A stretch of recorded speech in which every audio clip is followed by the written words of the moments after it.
Treasure Island by Robert Louis Stevenson. Chapter 19. Narrative resumed by Jim Hawkins. The Garrison in the Stockade. As soon as Ben Gunn saw the colors, he came to a halt, stopped me by the arm, and sat down. "Now," said he, "there's your friend, sure enough." "Far more likely it's the mutineers," I answered. "That," he cried. "Why, in a place like this, where nobody puts in but gentlemen of fortune, silver would fly the Jolly Roger. You don't make no doubt of that. No, that's your friends. There's been blows, too, and I reckon your friends has had the best of it. And here they are ashore in the old stockade, as was made years and years ago by Flint. Ah, he was the man to have a headpiece, was Flint. Barring rum, his match were never seen. He were afraid of none, not he, only silver. Silver was that genteel." "Well," said I, "that may be so, and so be it. All the more reason that I should hurry on and join my friends." "Nay, mate," returned Ben, "not you. You're a good boy, or I'm mistook, for you're only a boy, all told. Now Ben Gunn is fly. Rum wouldn't bring me there, where you're going. Not rum wouldn't, till I see you're born gentleman and gets it on his word of honor, and you won't forget my words. A precious sight, that's what you'll say. A precious sight more confidence." And then nips him, and he pinched me the third time with the same air of cleverness. "And when Ben Gunn is wanted, you know where to find him, Jim. Just where you found him today. And him that comes is to have a white thing in his hand, and he's to come alone. Oh, and you'll say this, Ben Gunn, says you, has reasons of his own."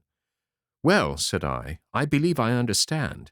You have something to propose, and you wish to see the squire or the doctor, and you're to be found where I found you. Is that all?" "And when," says you, he added. "Why, from about noon observation to about 6 bells." "Good," said I. "And now may I go?" "You won't forget?" he inquired anxiously. "Precious sight and reasons of his own," says you. "Reasons of his own, that's the mainstay, as between man and man. Well then," still holding me, "I reckon you can go, Jim. And Jim, if you was to see silver, you wouldn't go for to sell Ben Gunn. Wild horses wouldn't draw it from you. No, says you. And if them pirates camp ashore, Jim, what would you say but there'd be widders in the morning?" Here he was interrupted by a loud report, and a cannonball came tearing through the trees and pitched into the sand not 100 yards from where we two were talking. The next moment, each of us had taken to his heels in a different direction. For a good hour to come, frequent reports shook the island, and balls kept crashing through the woods. I moved from hiding place to hiding place, always pursued, or so it seemed to me, by these terrifying missiles.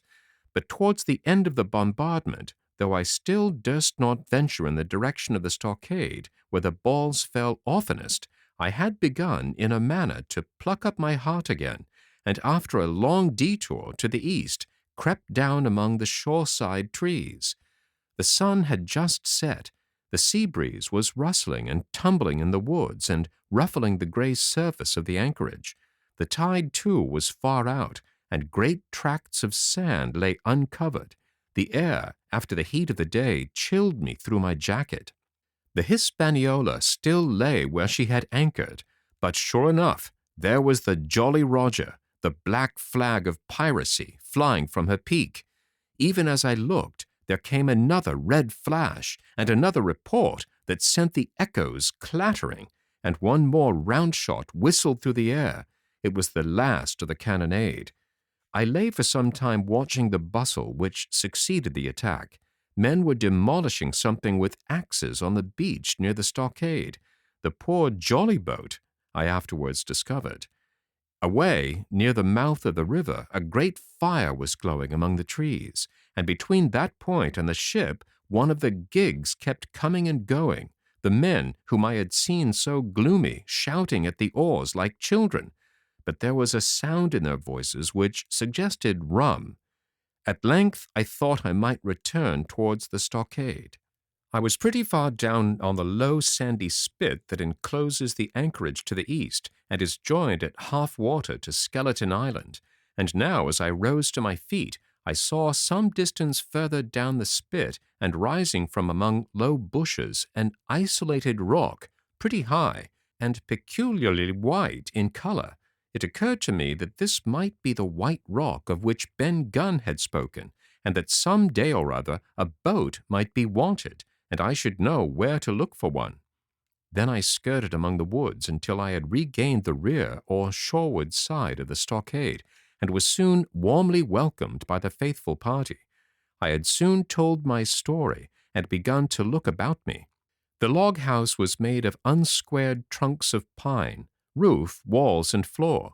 The latter stood in several places as much as a foot or a foot and a half above the surface of the sand. There was a porch at the door, and under this porch the little spring welled up into an artificial basin of a rather odd kind, no other than a great ship's kettle of iron, with the bottom knocked out, and sunk to her bearings, as the captain said, among the sand. Little had been left besides the framework of the house, but in one corner there was a stone slab laid down by way of hearth, and an old rusty iron basket to contain the fire. The slopes of the knoll and all the inside of the stockade had been cleared of timber to build the house, and we could see by the stumps what a fine and lofty grove had been destroyed. Most of the soil had been washed away or buried in drift after the removal of the trees. Only where the streamlet ran down from the little kettle, a thick bed of moss and some ferns and little creeping bushes was still green among the sand. Very close around the stockade, too close for defense, they said, the wood still flourished, high and dense, all of fir on the land side, but towards the sea with a large admixture of live oaks. The cold evening breeze of which I have spoken whistled through every chink of the rude building and sprinkled the floor with a continual rain of fine sand. There was sand in our eyes, sand in our teeth, sand in our suppers, sand dancing in the spring at the bottom of the kettle, for all the world like porridge beginning to boil. Our chimney was a square hole in the roof. It was but a little part of the smoke that found its way out, and the rest eddied about the house and kept us coughing and piping the eye. Add to this that Gray, the new man, had his face tied up in a bandage for a cut he had got in breaking away from the mutineers, and that poor old Tom Redruth, still unburied, lay along the wall, stiff and stark, under the Union Jack. If we had been allowed to sit idle, we should all have fallen in the blues, but Captain Smollett was never the man for that. All hands were called up before him, and he divided us into watches. The doctor and Gray and I for one, the squire, Hunter, and Joyce upon the other. Tired though we all were, 2 were sent out for firewood. 2 more were set to dig a grave for Redruth. The doctor was named Cook. I was put sentry at the door, and the captain himself went from one to another, keeping up our spirits and lending a hand wherever it was wanted. From time to time the doctor came to the door for a little air and to rest his eyes, which were almost smoked out of his head, and whenever he did so he had a word for me. "That man Smollett," he said once, "is a better man than I am, and when I say that, it means a deal, Jim." Another time he came and was silent for a while. Then he put his head on one side and looked at me. "Is this Ben Gunn a man?" he asked. "I do not know, sir," said I. "I am not very sure whether he's sane." "If there's any doubt about the matter, he is," returned the doctor. "A man who has been 3 years biting his nails on a desert island, Jim, can't expect to appear as sane as you or me. It doesn't lie in human nature. Was it cheese you said he had a fancy for?" "Yes, sir, cheese," I answered. "Well, Jim," says he, "just see the good that comes of being dainty in your food. You've seen my snuff-box, haven't you? And you never saw me take snuff, the reason being that in my snuff-box I carry a piece of Parmesan cheese, a cheese made in Italy, very nutritious. Well, that's for Ben Gunn." Before supper was eaten, we buried old Tom in the sand and stood round him for a while, bareheaded in the breeze.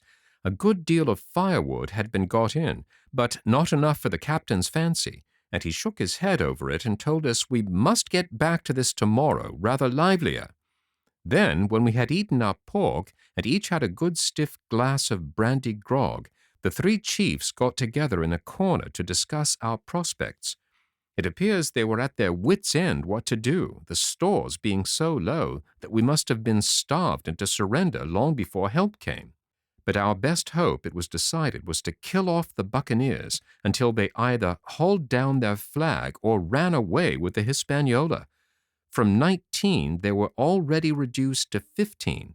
2 others were wounded, and one at least, the man shot beside the gun, severely wounded, if he were not dead. Every time we had a crack at them, we were to take it, saving our own lives with the extremest care. And besides that, we had 2 able allies, rum and the climate.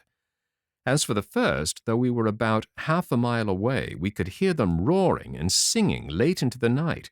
And as for the second, the doctor staked his wig that camped where they were in the marsh, and unprovided with remedies, the half of them would be on their backs before a week.